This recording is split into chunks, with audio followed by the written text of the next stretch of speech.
Good morning and welcome to Tuesdays with the Pilgrim as we continue reading Howard Bell Wright's story, The Shepherd of the Hills, with Chapter 10, A Feat of Strength and a Challenge.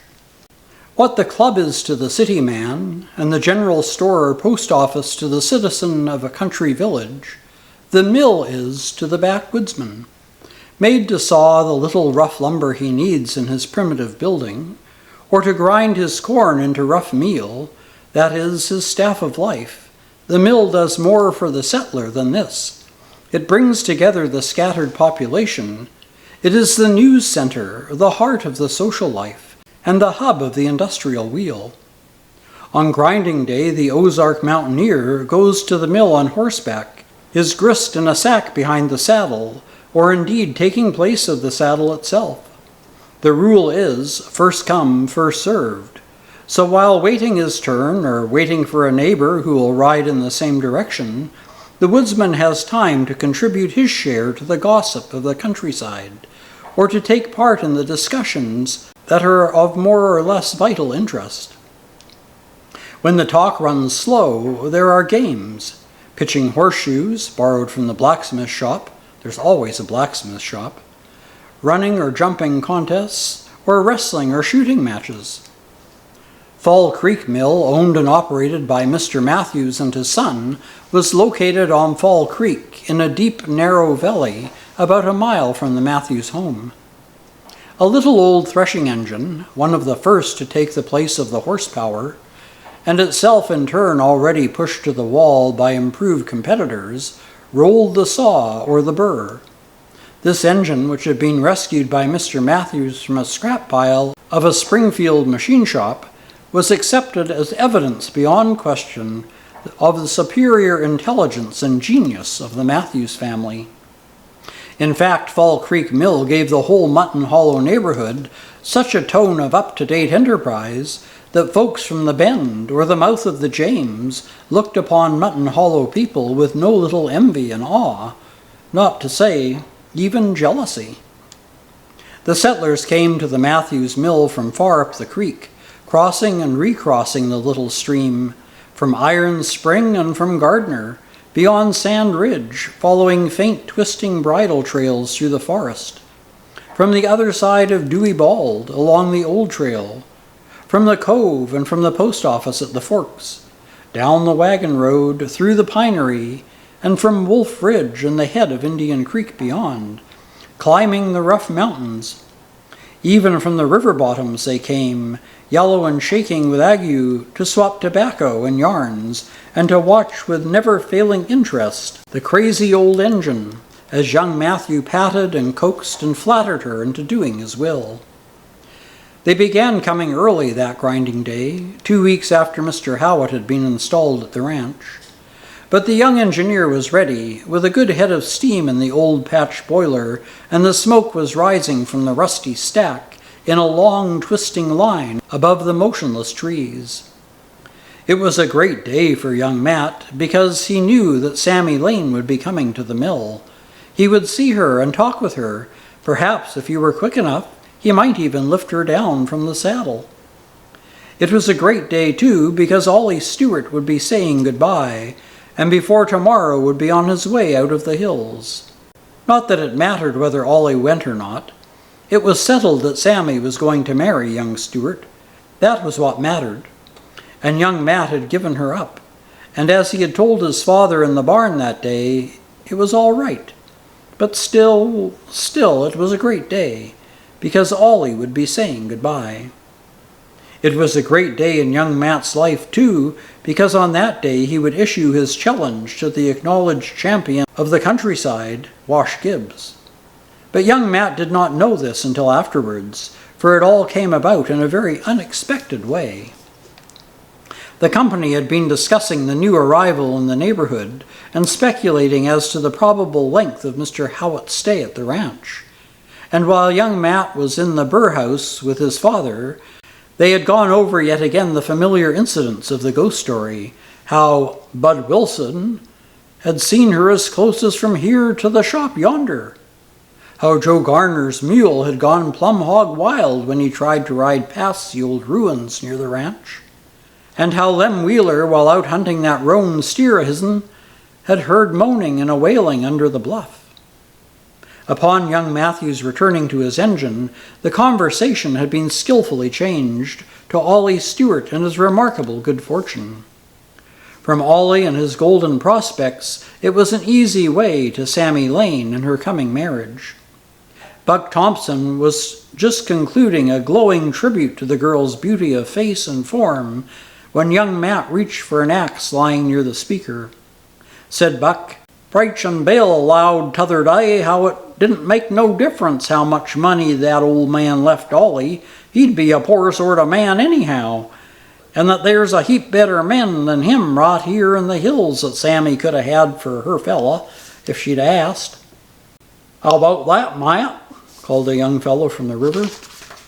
The big man's face flushed at the general laugh which followed, and he answered hotly as he swung his axe, "You'd better ask Wash Gibbs. I hear he says he's the best man in these woods." "I reckon as how Wash can back his judgment there," said Joe. "Wash sure is a good man," remarked Buck, "but there's another not so mighty far away that's pretty nigh hold of him level." He looked significantly to where young Matt was making big chips fly. "Huh?" grunted Joe. "I tell you, gentlemen, that there Gibbs is powerful. Yes, sir, he is. I tell you what I seed him do." Joe pulled a twist of tobacco from his hip pocket and settled down upon his heels, his back to a post. "Wash and me was a-goin' to the settlement last fall, and just this side of the camp house, on Wilderness Road, we struck a threshing crew stuck in the mud with her engine. Had a breakdown of some kind, something the matter with the hind wheel. And just as Wash and me was a-driving up, the old boss of the outfit was a-telling them to cut a big pole for a pry to lift the hind axe so they could lock her up and fix the wheel. Wash, he looked at him a minute and then says, "Hold on, boys, you don't need no pole." "What do you know about an engine, darn hillbilly?" says the old man, kind of short. "Don't know nothing about an engine, you prairie hopper," says Wash, "but I know you don't need no pole to lift that thing." "How'd you lift it then?" says the other. "Why, I'd just catch a hold of it and lift," says Wash. The gang bust themselves a-laughing. "Why, you blame fool," said the boss. "Do you know what that engine weighs?" "I don't care what she'll weigh," says Wash. "She ain't planted there, is she?" And with that he climbs down from the wagon, and dad burn me if he didn't take hold of that hind ex and lift one whole side of that there engine clean off the ground. Them fellers just stood around a-looking at him to beat the stir. "Well," says Wash, still a-keeping his hold, "slide a block under her and I'll mosey along." That boss didn't say a word till he got a bottle from the box of that wagon and handed it to Wash. Then he says, kind of scared like, "Where in the hell are you from, mister?" "Oh, I'm just a kid from over on the Rourke," says Wash, handing the bottle to me. "You ought to see what the men over there in my neighborhood are like." Then we went on. When the speaker had finished, there was quiet for a little. Then the young man from the river drawled, "How much you say that there engine 'ud weigh, Joe?" There was a general laugh at this, which the admirer of Gibbs took good-naturedly. "I don't know what she weighed, but she was about the size of that one there," he answered, pointing at the one next to Matt. With one accord, everyone turned to inspect the mill engine. "Pretty good lift, Joe. Let's you and me take a pull at her, bud," remarked Lem Wheeler. The two men lifted and strained at the wheel. Then another joined them, and amid the laughter and good-natured raillery of the crowd, the three tried in vain to lift one of the wheels, while Mr. Matthews, seeing some unusual movement, came into the shed and stood with his son, an amused witness of their efforts. "Sure this engine ain't a bigger than t'other one, Joe?" asked one of the group. "I don't believe she weighs a pound more," replied the mountaineer with conviction. "I tell you, gentlemen, that man Gibbs is a wonder. He sure is." Old Matt and his son glanced quickly at each other, and the boy shook his head with a smile. This little byplay was lost on the men who were interested in the efforts of different ones in groups of 3 who tried to move the wheel. When they had at last given up, the young man from the river drawled, "You're right sure it weren't after the boss gave you that bottle that Wash lifted her? Are you, Joe? Or wasn't it on the way home from the settlement?" When the laugh at this insinuation died out, Buck said thoughtfully, "Tell you what, boys, I'd like to see young Matt try that lift." Mr. Matthews, who was starting back to the burr house, paused in the doorway. All eyes were fixed on his son. "Try her, Matt. Show us what you can do," called the men in the chorus. But the young man shook his head and found something else that he needed to do. All that morning at intervals, the mountaineers urged the big fellow to attempt the feat, but he always put them off with some evasive reply, or was too busy to gratify them. But after dinner, while the men were pitching horseshoes in front of the blacksmith shop, Buck Thompson approached the young engineer alone. "Look here, Matt," he said, "why don't you try that lift? Darn me if I don't believe you'd fetch her." The young giant looked around. "I know I can, Buck. I lifted her yesterday while Dad fixed the blocking. I always do it that way." Buck looked at him in amazement. "Well, why the thunder don't you show the boys then?" he burst forth at last. "'Cause if I do, Wash Gibbs'll hear of it sure, and I'll have to fight 'em to settle which one's best man." "Good Lord!" ejaculated Buck with a groan. "If you're afraid of Wash Gibbs, it's the first thing I ever knowed you to be scared of." Young Matt looked his friend steadily in the eye as he replied, "I ain't afraid of Wash Gibbs, I'm afraid of myself. Mr. Howitt says, no man needn't be afraid of nobody but himself. I been a-thinking lately, Buck, and I see some things that I never seed before. I figured that if I fight Wash Gibbs or anybody else just to see which is best man, I ain't no better than he is. I reckon I'll have to whip him someday all right, but I ain't a-carin' how much soon it comes. But I ain't gonna hurt nobody for nothing just because I can." Buck made no reply to this. Such sentiment was a little too much for his primitive notions. He went back to the men by the blacksmith shop. It was not long, however, until the players left their game to gather once more about the engine. Lem Wheeler approached young Matt with a serious air. "Look here," he said, "we all want to see you try that lift." "I ain't got no time for foolin'," replied the young man. "Dad's just a-pushin' to get done before dark." "Shucks," reported the other. "It won't take a minute to try. Just catch hold and show us that you can do it." "What are you all so keen about my lifting for, anyway?" demanded the big fellow suspiciously. "I ain't never set up as a strong man of this country." "Well, you see, it's this way.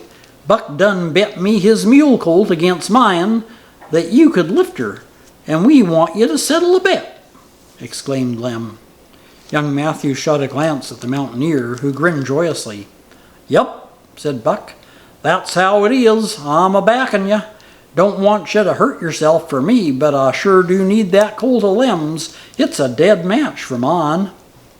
The giant looked at his friend a moment in silence, then burst into a laugh of appreciation at Buck's hint. "Seeing as how you're a-backin' me, Buck, I'll have to get you that mule if I can."